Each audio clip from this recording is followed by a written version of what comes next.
All right. So, Gary, and is it Karen? Is that right? Yes, Gary and Karen.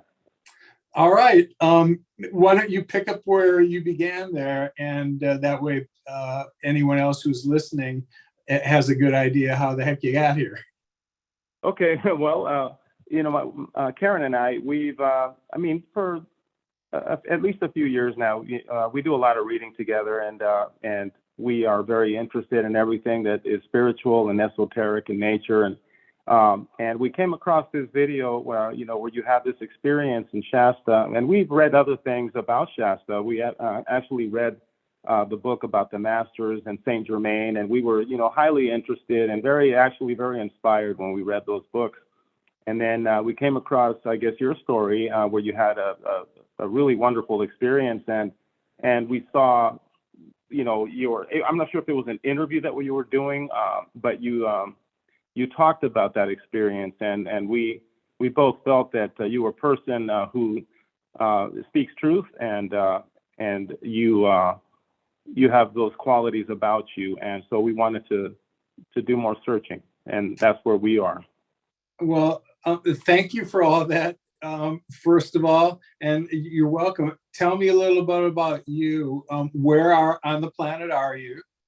And tell me a little bit about what resonated with you about it. Okay.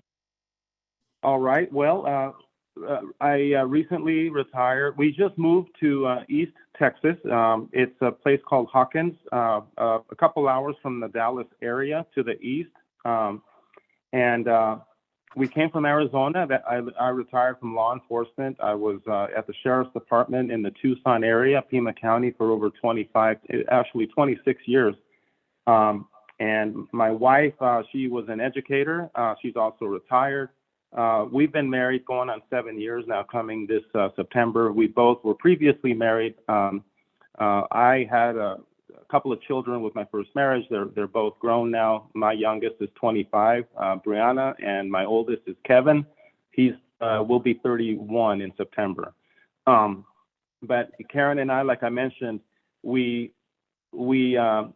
guess we see eye to eye at many things, and especially things that, the big questions in life. Why are we here? What are we supposed to do? What is our mission? Is there life after this life? And we do a lot of reading. As I mentioned, we enjoy that very much. We've read The Law of One, the raw material, and I'm not sure if you're familiar with that. I'm quite familiar with it. Yes, that's it's a stage of consciousness law. Absolutely. Yes, and we read a lot of other material. Including biblical scripture. Zachariah Sitchin wrote many books. Even books that many people are not familiar with. Written by a person named Vladimir Megre. He writes about this lady friend of his in the taiga in the Russian Siberia, named Anastasia or Anastasia. And she also talks about many of these things that I think you resonate with. Have you heard about Anastasia, or Vladimir Megre? I've heard, it's very familiar to me, but I'm not surprised by it. We're just coming back into a space where this information is being presented to us. And if you believe what I believe, there are no coincidences to the things that are placed in our path. So as we get to see what, on one hand, we think is new information, in my experience, it's just one more part of your Akasha that you just crack back open. We're not really learning anything new. We're recalling and restoring access to information that we've had a while. But when I say that, in order for somebody to really embrace that idea, you have to come to terms with the idea of reincarnation. And that this isn't my, first and last rodeo. And then after this, I have no more questions. If you see things from, this next perspective, you already know that all the people that come in your path and all of those that have come and gone, your family, your friends, are all connected to you now. They have been all along. When you came into this incarnation and chose this soul contract to learn the lessons that you came here to learn on behalf of Source so that it could know more about itself, here you are. But this isn't the first time that you came here to learn lessons. Earth was an experiment in humanity. And we had some good moments and we failed a little bit along the way. There is a point at which, though, that we're in the middle of that's unfolding. There is a cosmic cycle that the universe is in. And Earth herself is in a level of rising in her next, stage of consciousness. I equate trying to get in touch with the idea of that whole phenomenon is to understand vibration and where you are. And when I listen to others and take in information from, other sources, my barometer now is how that makes me feel. Does it raise my vibration or does it drop it? Well, there is the litmus test on whether this is good for me or not, because intuitively, I know what's going to resonate with me. And if I start to listen to the narrative around me, and it's totally my choice to engage my attention, it's the most valuable commodity we have. Not money, not time, your attention. That's why everybody is trying to get it. Your sovereignty is tied to you getting it back and just making sure that it goes where you want it to go. Because I was in a podcast interview a few days ago, and I was reviewing how all this started. And I went back to look at some of the first blogs I posted. And it was really before my trip to Shasta. And they started out helping me understand the scientific connection between it. It was Einstein expanding on, quantum physics. And when you read that, and you didn't have to be a physician that understood the mathematics of it, you understood the concept of it in the end, was that the observer, brings things into reality. Your thoughts become things. Now, I know you've heard that, you've read that. Here's what it actually means. It actually means that you have the ability to manifest. Yes. We have certainly been manipulated along the way over eons. Humanity was tinkered with and our DNA was, suppressed, should we say? But all of that is changing. Right now, the changes that we're going through, the curiosity everybody's got, and whatever this feeling, this sixth sense that seems to be evolving in all of us is like on high alert. And things are coming a lot more rapidly now. Yesterday, Dave Wallace, if you know Dave, is someone I met at the Shasta conference last year. And when we did, we connected immediately. Well, when you understand what kind of connection Dave had and his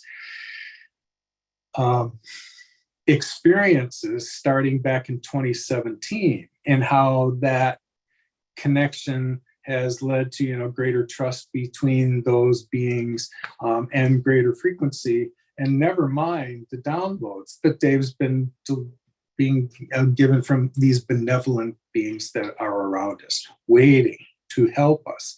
It's no surprise that the metaphysical side of us is starting to wake up. There was a point at which we had that within our balance within humanity.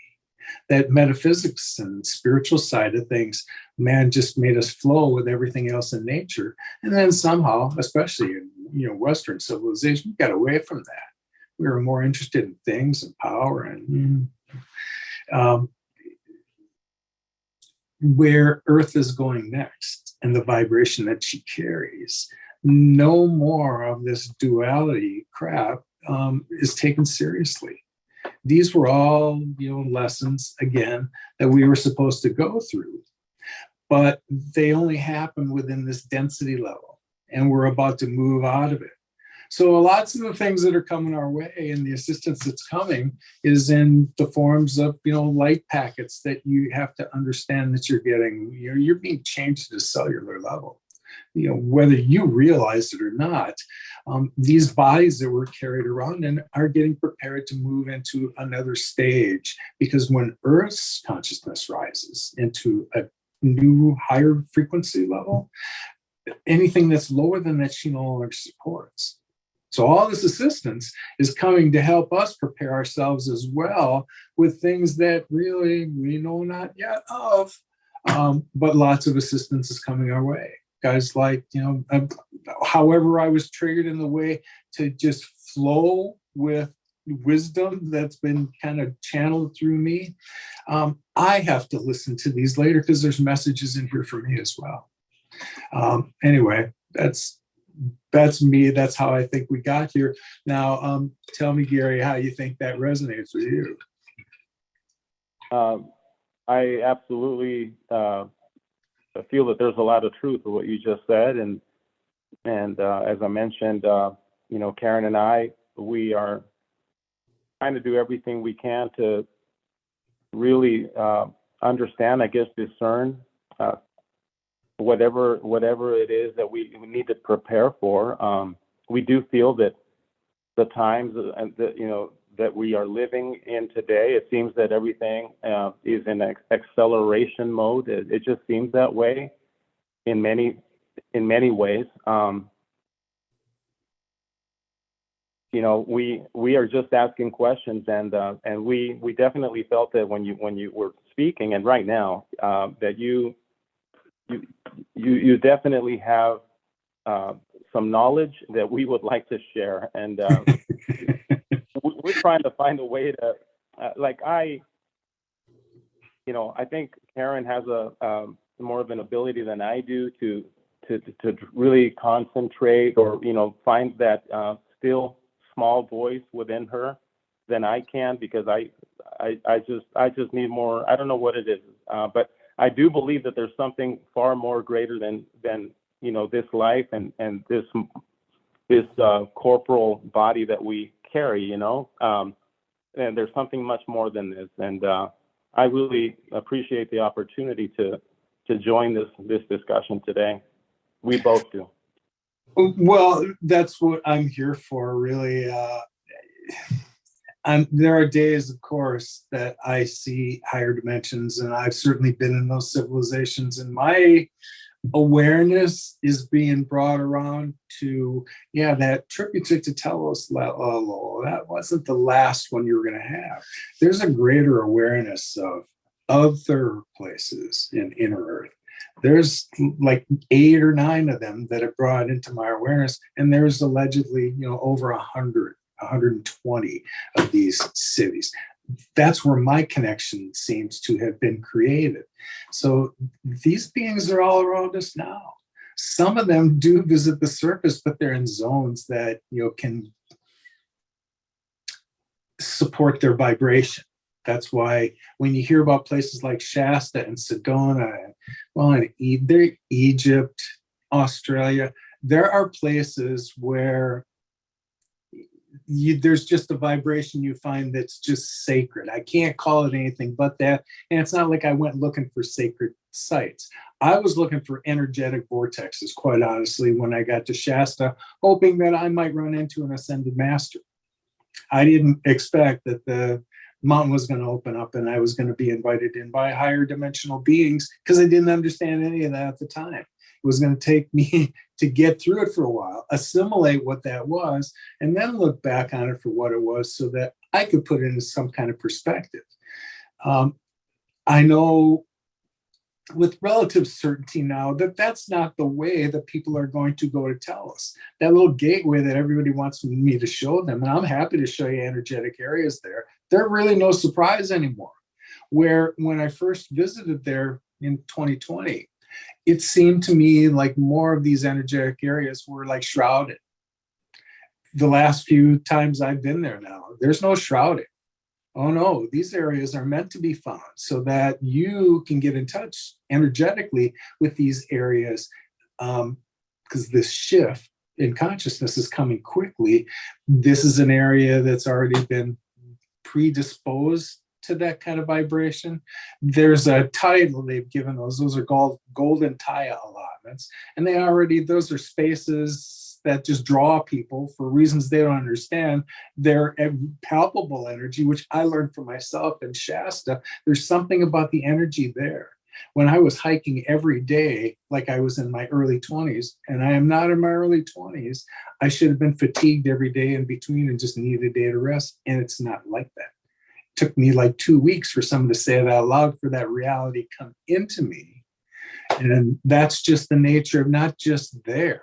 I talk about Shasta a lot because that's where my experiences happen. But I've also been in Sedona, and the same thing has happened to me there. And people have these experiences in lots of other places. I tend to think, from my experience, that you get yourself out in nature, find some serenity and some peace and quiet. And that space that you were talking about, Karen's easy to find. It takes a while to nurture that. This isn't a gender thing, and I don't want to posture it that way. But she already, feminine, divine, is actually what is rising in all of us right now. There has to be a balance in order for us to get to the next level. The fourth dimension is all about sorting out karma and settling that balance so that the structure between feminine, masculine, and feminine, or divine, feminine, and masculine are balanced once again. In the perfect world, when Earth first came into, its infancy was the word that comes up. It's just when human beings were finally introduced here. They had a different level of awareness of the things that we were going to go through, and they weren't so polluted with the nature of duality and good and bad. We understood that it was the divine feminine half of ourselves, which was the connection to spirit and source, and it was the divine masculine whose job it was to carry it out. When we understood that balance, wow, what a beautiful place Earth was. And then, somewhere along the way, there were some changes, and because human beings are sovereign beings with free will. It's one of the things that the rest of the universe is watching in this experiment. What happens when you let humanity do what they can do? And now we've seen in a third density environment what the result of that was. We had to learn all these lessons. And when we did, yeah, they were good and they're bad lessons. Nobody's lessons were the same. Our journeys were all different, although you can certainly see there was an effort collectively for a long time to shepherd us into things that society wanted us to be so that we produce the way that it wanted to produce. Never did it seem did we explore the unique gifts that each individual had based on the pieces of the journey that they had, because sooner or later, all those Akashic records that you're storing away, all your experiences are shared with the collective. So thank you, like I said, everybody else, for all the lousy lessons you learned on my behalf that I don't have to, and you're welcome for the ones that I had to learn for you. But that's the nature of things. When we get to the next level, which again, I want to emphasize, we are in the process of it snapping. Look at all the solar energy that's coming our way, and look at all the responses that Earth is having in trying to adjust to these electromagnetic pulses that are coming her way. Tsunamis, hurricanes, earthquakes, you name it. You can see there's been a spike of all that activity. Those are evidence of these changes that are coming, and Earth is just settling into her new frequency and her vibration. The challenge is for us to realize what's going on so that we can rise our own vibrations so they match with her. So when that day comes and the snap takes place, you're already vibrating at a level that is consistent with her, and anything lower than that just entropies away. That's kind of it in a nutshell. And it took me a long time to come to those conclusions, but here, that's the sense of it. I know for myself, I came back to assist as a Lemurian. I didn't know what that was. I can tell you that my only knowledge of Telos before I visited Shasta that particular summer was I'd seen it on the cover of a book when I walked through town. I'd heard about Lemurians, but that came by way of I had a real curiosity about Atlantis. I knew that in past lives I had spent time there, and it was something significant. There was something almost like priestly or scientific about it, and crystals and technologies and tucking away codes. That was all what was kind of buried in what I thought I remembered of my time there. And then, Atlantis sank, and we had to kind of start all over. You can't help learning about Atlantis without learning about Lemuria as well. And so really that was the extent of the experience I'd had. Now things are entirely different. Had a few more trips to Shasta and some more interactions with these higher elevation beings. The second year I went back, I had come in contact with a hybrid. I had heard about who they were, what kind of beings they were. This is a human that lives here, and her ancestry is Hawaiian, and her family's been here for a long time. Who was about my age, but I didn't know who she was before I met her in this, was it in the first part of July or August, the first part of August that year. She showed up at a place I was going to be at for the weekend, and she knew who I was, what I was supposed to be. She was going to be the one that was going to connect me with six-dimensional light beings and take photographs. So that when the day that I would tell stories about my interactions with these higher beings, there would be photographs to be able to support the story.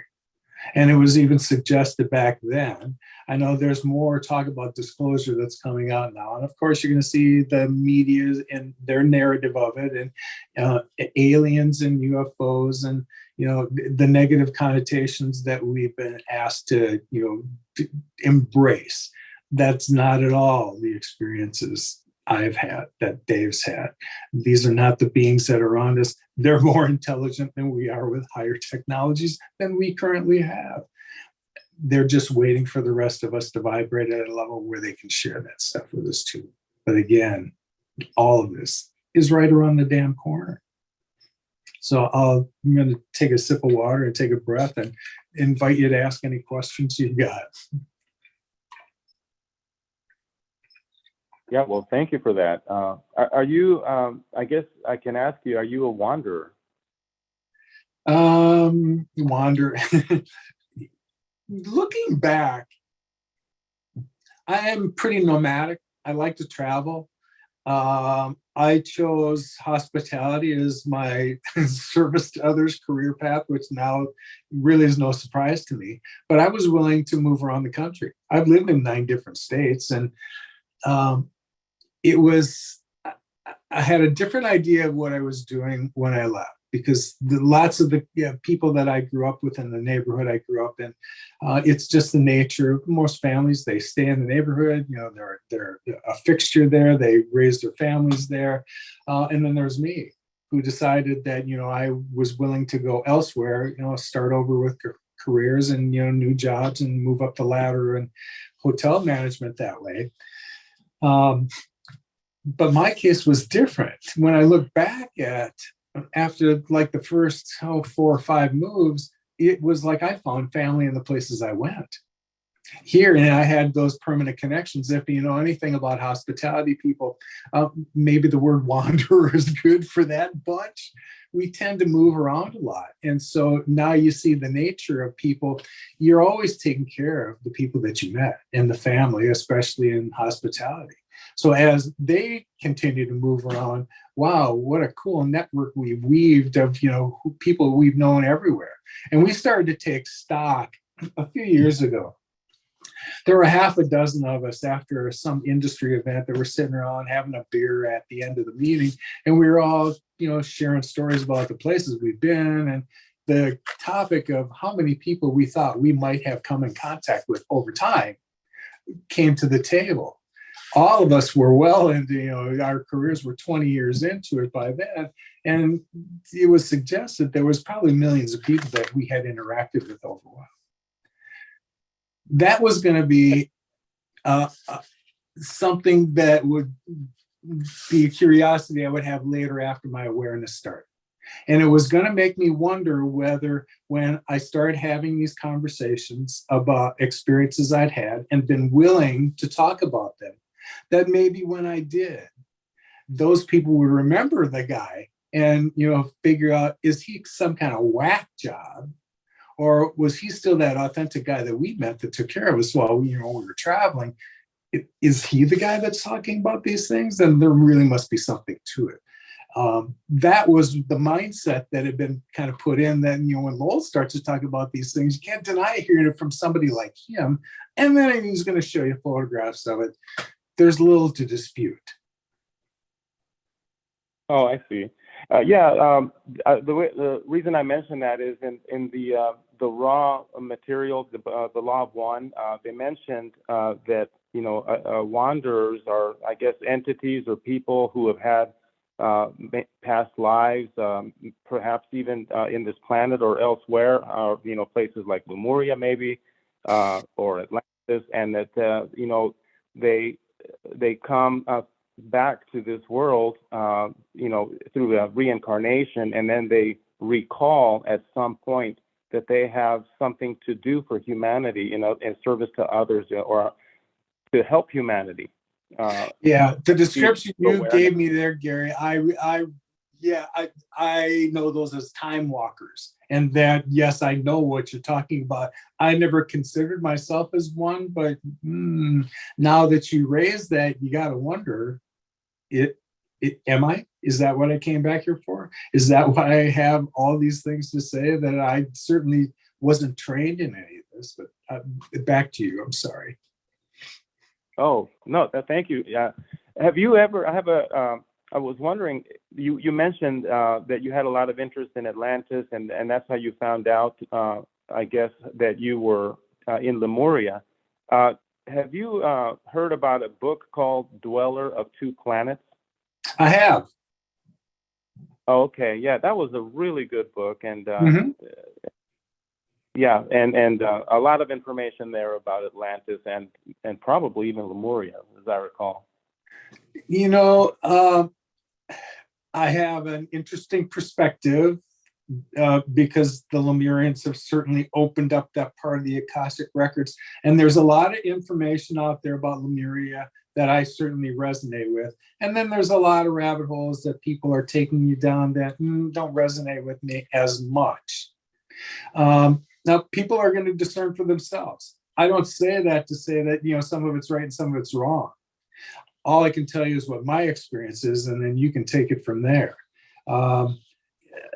You'll still know by the vibration I'm carrying around you whether this would resonate with you or not, too.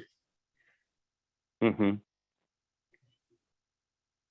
We did try to connect through the normal Zoom, but in East Texas, in this small town that we're living in, the internet is not the best. So that's why we had to style the way we did.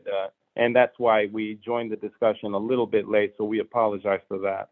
Well, this is great. Look, you're the show today. So this is terrific. And how you connect really doesn't matter. I know that there's as much of an audience that listens to these as podcasts. And so that's why I always put them out there. And when I started to record the Zoom sessions and put them on YouTube, to me, at first I thought that was the audience. Well, no, I totally forgot when I uploaded the audio to Amazon and Apple and Spotify that, wow, there were people that were listening to these things that I didn't even have a handle on. So in the end, when these go out over these things, they're not going to be able to see you or I anyway. They just want to hear, what's being said. And so I appreciate that you're here to kind of help the conversation along. Well, Yeah, well, thank you. Another thing that we found out, I guess, looking through your website, is that on occasion you go on, short trips to Shasta with a, small number of people. Do you still do that? I do it. After the first year, I certainly had lots of people that wanted to take me there. They wanted me to show them these energetic places. And I had to come to terms with that a little bit first. I was willing to take them, and I'd have, a solo guy here who resonated with Lemuria and just wanted to see Tellus for himself. That was kind of the demographic. Or I'd have young couples. I had maybe a half dozen of those things the first season. It's grown to the degree now, especially when I spoke at the conferences. I'm not speaking this year because I'll be out of the country at the end of this month. And so it just didn't jive this year. But when people are there and they've heard the story, of course, everybody wants to go. And I had to come up with some mechanism to be able to, handle that. It appears as though that for the most part, although my home is in Santa Rosa, California, I'm going to be based more out of Shasta, really starting after like next week. Aside from the parts of where I'm going to have to be out of the country for 10 or 15 days here and there along the way, I'll probably be in Shasta more largely. I keep hearing people say that's where you belong, that's where you're supposed to be, and I can't deny that that's true anymore. I didn't expect to go back there until July of this year, and yet I've been there twice already, and both times I was supposed to be there, and both of them, the first one I saw a space that will be a vortex where this multidimensional traveling can take place. Here's an energetic area, enough so that if you vibrate at that level, you'll be able to experience higher dimensional things there. And the Lemurians that are interested in communicating can match that level there as well. The second time I went back, I went on a hike because there's lots of really cool waterfalls, and I love that phenomenon. I decided on this, it was Mother's Day, as a matter of fact. I thought I was going to videotape the hike so that others could see it. I bought a gimbal for my phone, and so I thought this is a good place to begin to use it. I've been to Fairy Falls several times before. It's beautiful. What I wanted to see today on that day was what the waterfall was going to be like that, because with the snowpack and all the water that's been there, oh my God, it must be fantastic. So I started recording, and when I got to the trail, which wasn't far from the car, I could feel a change in the energy already. But I say that like it's no big deal to me anymore, but that's just, I can feel the seams in these energetic vortex areas now. I can feel them. What I wasn't going to understand until later was that I started to record from the car, and then I was going to walk. It's all pretty much uphill, so I knew I was going to stop from time to time, and those would be great places to just stop the recording for a minute and then start a new file, so I wouldn't have one long 30-minute thing in the end. When I finished, I had 15 files, and when you looked at the timestamps on each one, they totaled up to 30 minutes and 56 seconds. I went, well, this is great. This is just about what I expected it to be. When I pulled it into iMovie and my iPad to just put them end to end, it was 171 minutes long. Now, how did this get to be 3 hours long? Well, when I started to play it back, I watched the first footage where I could see myself walking from the car, normal. I'm walking for about 10 seconds, and then when I get to the trail, all of a sudden this thing goes into slow-mo and stays there until you get toward the end of this file, and it comes back to normal. And now you can see where the next file began. And there was a period of delay that was different in all of them. So this wasn't uniform. And it was a default setting for, video on my phone. I didn't put it in slow-mo. And even if I did, then I wouldn't see myself walking normally. Anyhow, when it was done, and I knew enough about it, I could share it with some people that knew, more about these things than I did. Dave Wallace identified it as a time dilation. He said, yeah, you were in the middle of something and you captured it on video. I've never seen anything like that before. So at first, the idea of sitting down and listening to 2 hours and 51 minutes of anything was beyond my capacity. But once I resigned myself to do it, holy shit. There's some really immersive nature in there, and there's patterns you can pick up in the sound waves. And then Dave spotted a being toward the end and had taken several screenshots of it and circled it so I could see what it was. Benevolent, absolutely, but nonetheless, here it was. So is there magic that goes on in Shasta? Every freaking time I go back there. That's pretty neat. You mentioned that you actually met some of these beings, right? Yes, I've had physical interactions with light beings. I attested to why I have this recall of wisdom that I've got, but that light was passed to us. We can spend a whole nother podcast just talking about light and what's coming at us and what physicality that's going to have for us. They passed the baton where assistance to humanity from higher sources was taboo forever. Humanity was meant to learn to see what they could do on their own.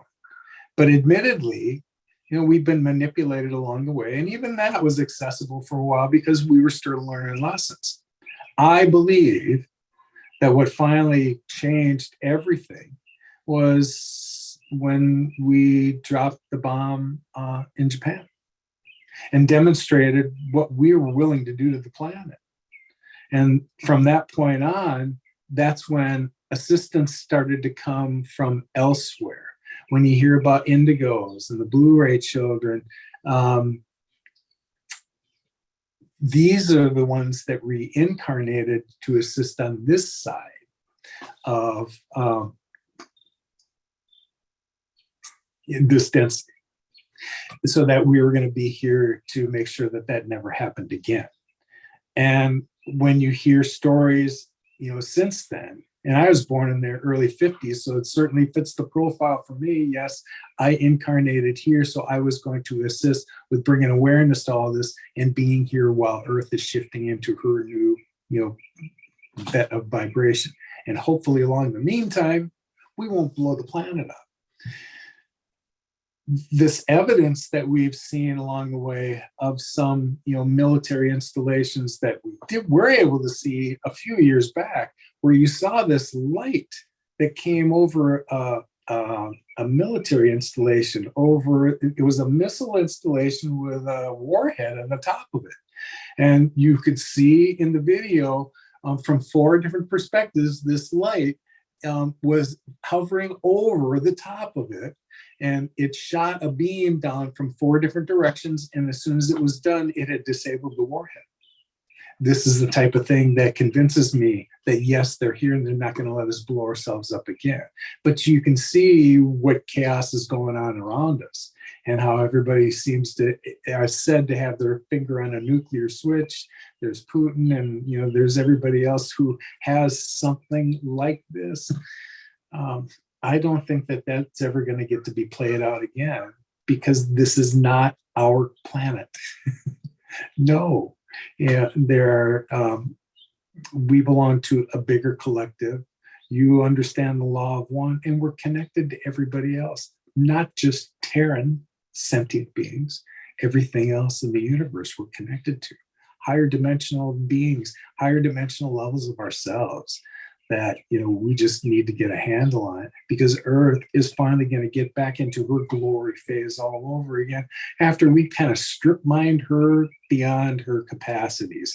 We were not good stewards, but we're about to get a new shot at it. And that's why all this help's coming for humanity the way that it is right now. These upgrades that we've been getting so that even our systems can hold greater light and higher frequencies, that's all so that we can begin to interpret the messages that we're getting from, quite frankly, our higher selves. That little thing that's knocking on you to help you understand more in all the books that you've wandered through, that's your higher self.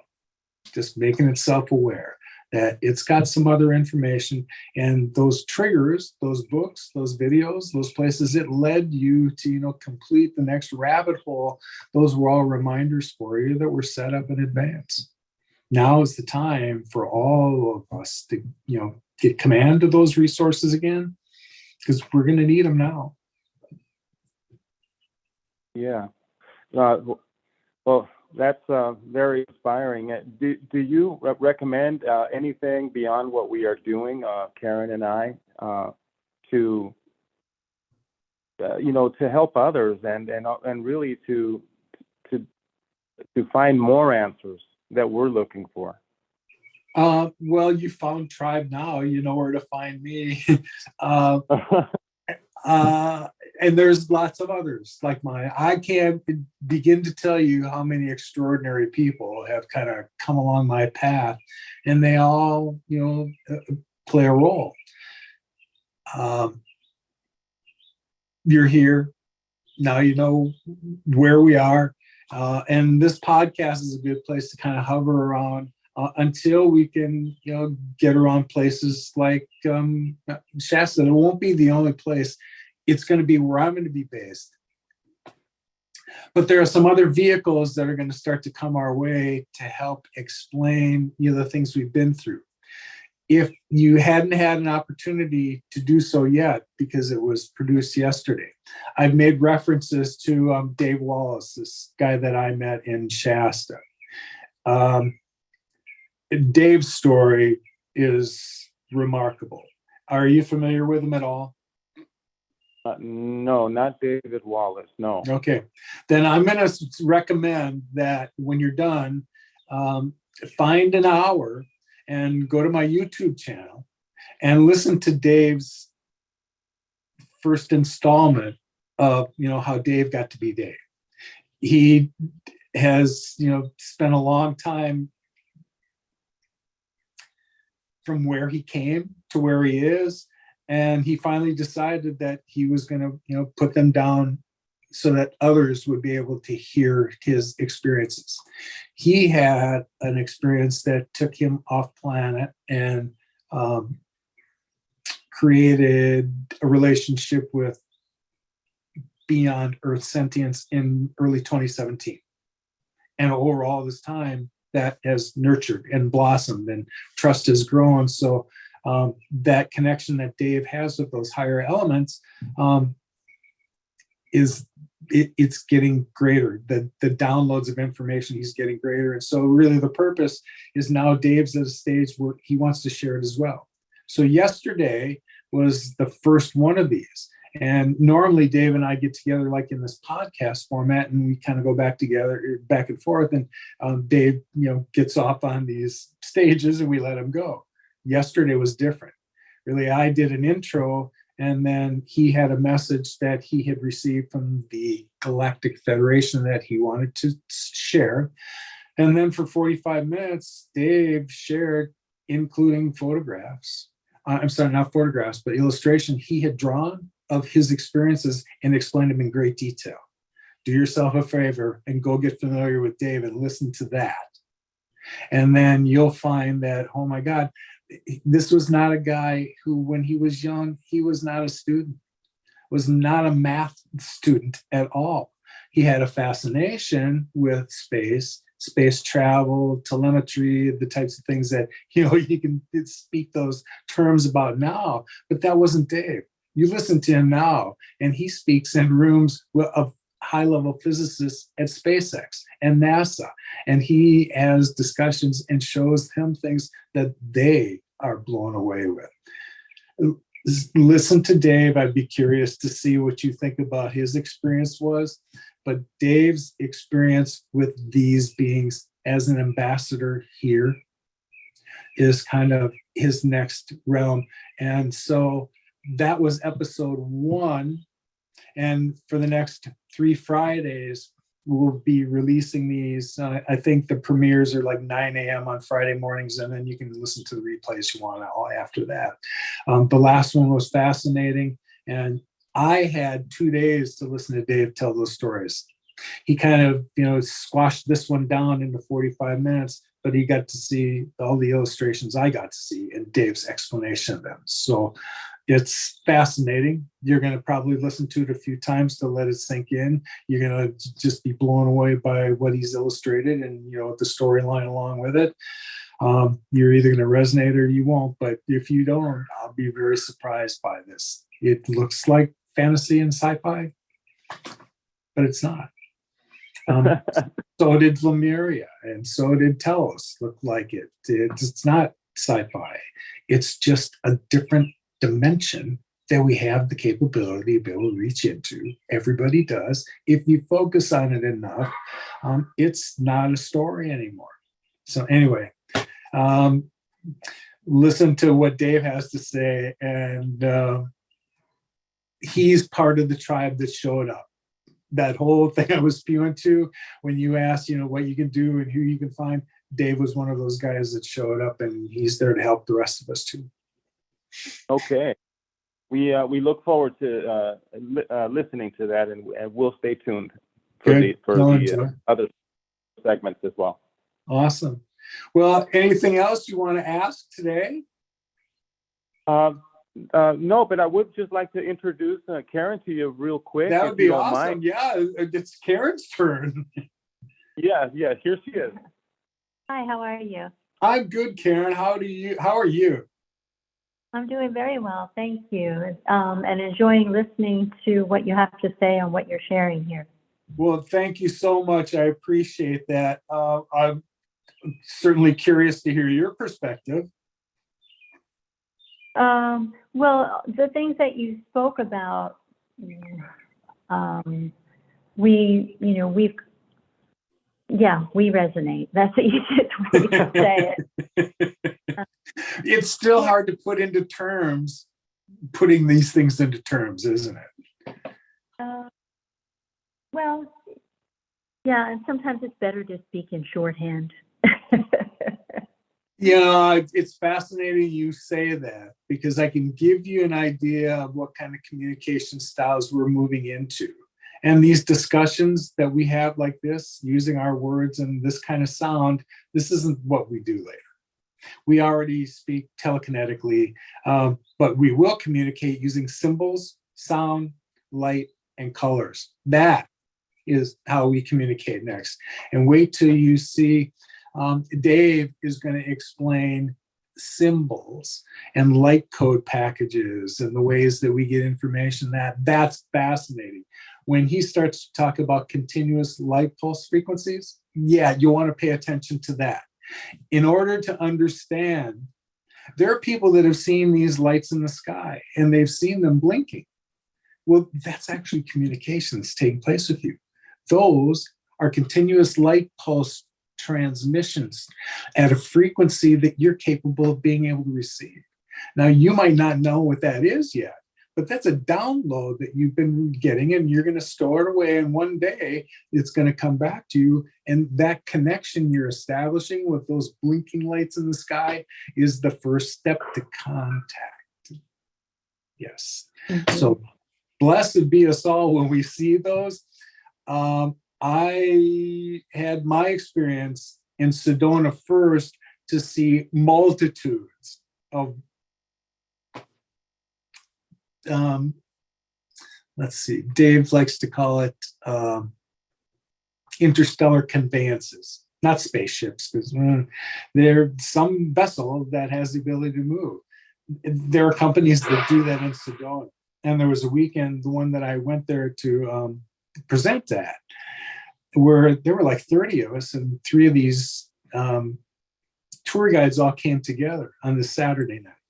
And they had these military grade infrared goggles that you could wear. And man, when you put them on, you saw so much traffic that it was indisputable that these were not satellites, these are not planes. They're moving in directions in ways that doesn't happen. And then there was finally an instance in Shasta that happened where I get it. I had been watching what I thought was shooting stars over the mountain. And when I saw one come from the Polaris was right over it, there was one that kind of shot down from Polaris right down toward the mountain and then disappeared like the others until it made like a right-hand turn and went that way. Okay, that was not a shooting star. Right. Yeah. Yeah.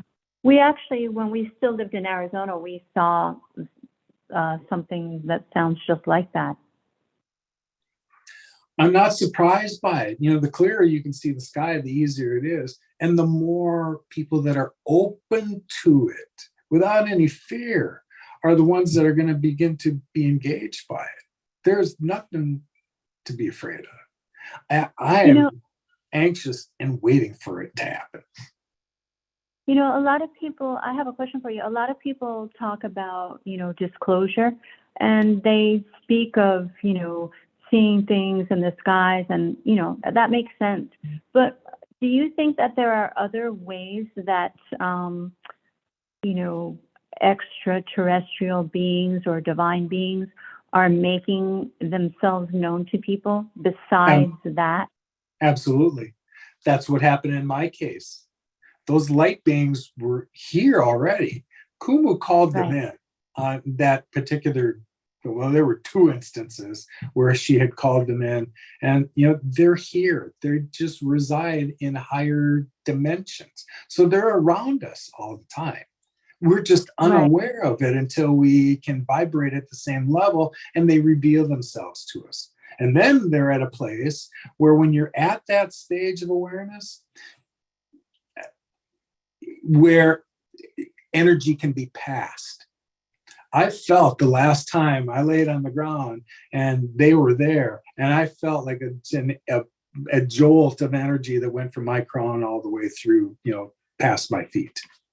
So there's palpable things about it. And again, they're here to help us understand that we are agents to change negative energy into light. So to me, it was like I got a little boost from them that day. Just remember, Lowell, you're an alchemist, and that's what you do. Right. I'm not the only one. That those pictures after the fact were to demonstrate that wasn't just Lowell sitting there with those beings all around him. And here are the pictures that you've seen of that. You're supposed to see yourself in the picture, because those of you that vibrate the same way are going to be called next. Mm-hmm. When you had contact with these beings, okay,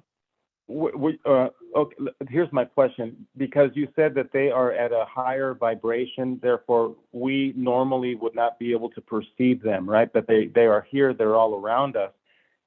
In their world, which is also around us, is it pretty much the same? A lot of what they are surrounded by, we cannot perceive? In other words, is their world different? We'll have to have a discussion about, comprehending the ethers and the stuff that kind of separates the dimensions. And when you can get a comprehension of that, now you can begin to see how form takes place, so that you can actually see that. But you've got to be vibrating at a level that allows you to see 4th dimensional and 5th dimensional experiences. When you're mired in the 3rd dimension, you're not at a vibration level to be able to experience anything higher than that. So it's going on around you all the time. There are sound spectrums and light spectrums. They're all around us that you physically have the capacity to see. You just don't bother to stop to do that. And it's in nature where it really blossoms. But once you get to that level and you've seen those types of things, it's not just expanded colors and acute, all of your senses, smell, taste, touch, it's all more acute. There's a whole another level of life that just takes shape there. And, they can change form when they wish to. We are coming back to terms with the fact that we have the ability to manifest whatever we wish. When we talk about doing it in the third dimension here, it's really a clunky process because there's duality involved with it. Well, there's no duality involved in the next stage. And when we wish to manifest what we want next, we have the ability to do that. We do it on behalf of the collective, though. And what's good for everybody is good for us. That doesn't mean that we all kind of melded into the same thinking, because each one of us has an individual gift that no one else has. And when the time comes for somebody in the tribe to step up and, put that finger in the dike, there are only so many people that can do that. And it might not be that was my gift.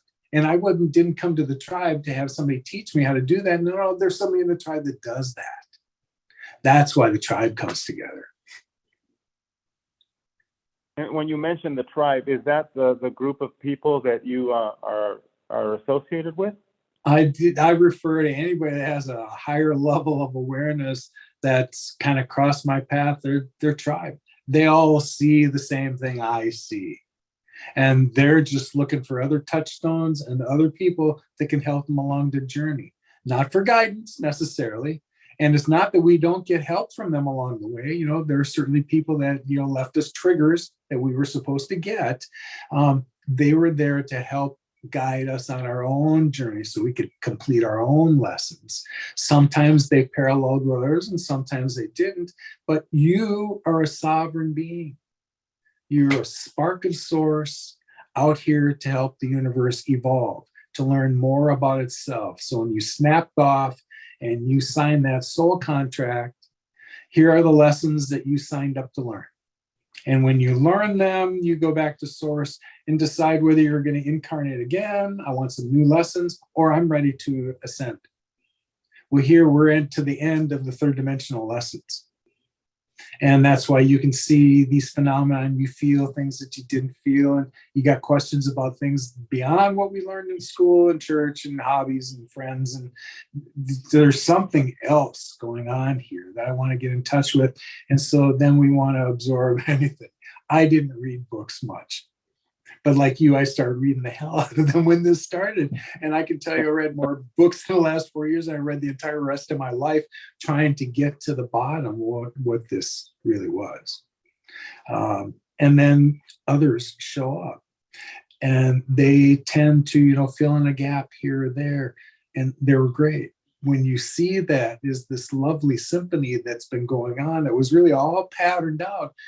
You and this other person agreed that at this stage, your paths were going to cross for a purpose that was going to unfold when we got here. Well, here we are.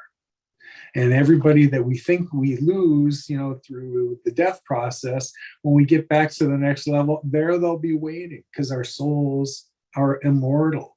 We're just passing from one vessel to another. But we all know we've been here before. And in this particular incarnation, we came back for a purpose.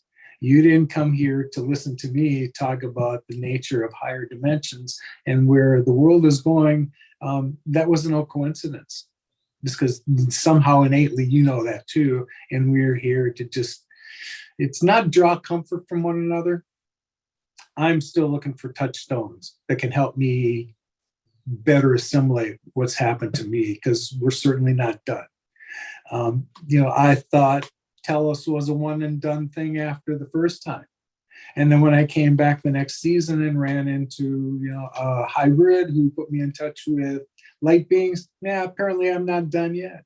Then this year, when I came to just sense energetic areas and was able to capture it in video form, I understand that when this happens, this isn't meant for just me to look at and go, oh my God, yes, I have proof for myself, because that's all my website is.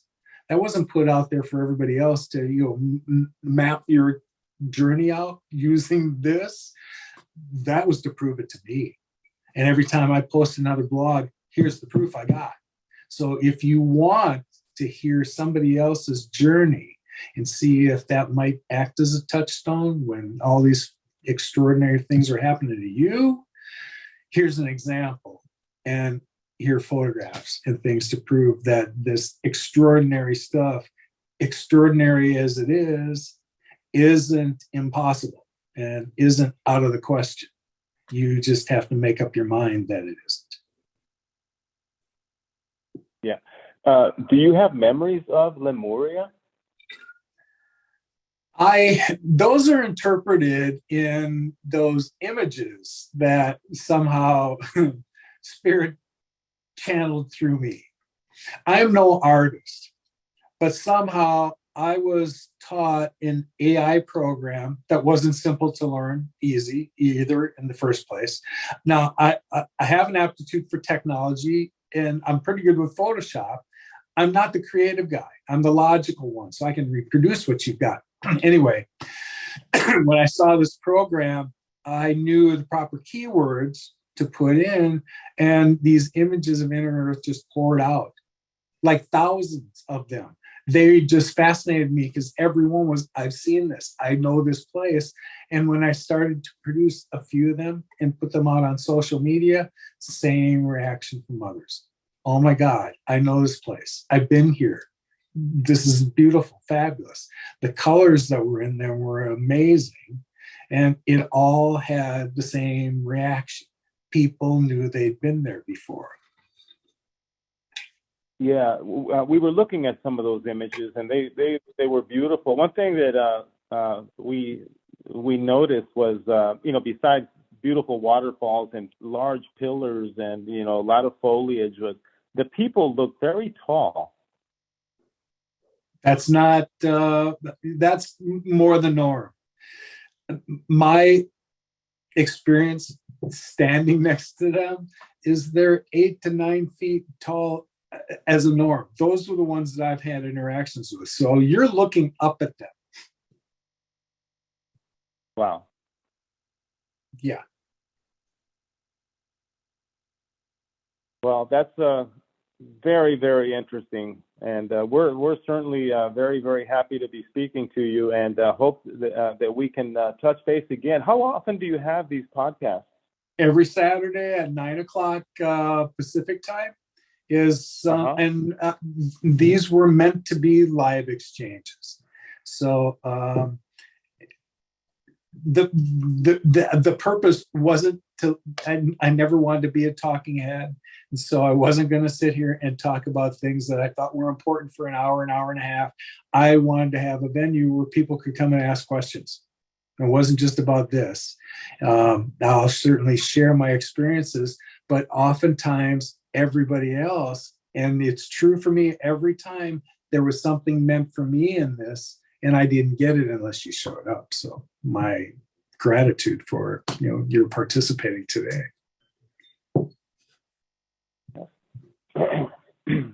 All right. Was there another person? Because I noticed there were several numbers here on the top of my phone, so we can't see if anyone else besides you is listening. No, the only ones that were on were just you and I today. Is that right? Yeah. Well, I guess it was meant to be. They always are. I'm glad you say that, because I've had a couple other instances like this, and to me, it's fine. We don't need 40 people in the room. In fact, it's always, in my mind, better when there's just a handful. That way people really get the opportunity to ask the questions they want to ask and ask a follow-up, and they're not sitting in a room afraid to ask something. So every one of these turns out the way it was supposed to, and they're always good. Now that you said that, and I realize that there aren't other people, I am going to ask you a question. All right, go ahead. I have visions, and I usually paint what I see in the visions afterwards. So that's why I asked if there are other ways that, these entities or spiritual presences are getting in touch with people, because the visions are very, very clear, and they're very visceral, and the way that the communication goes on is, I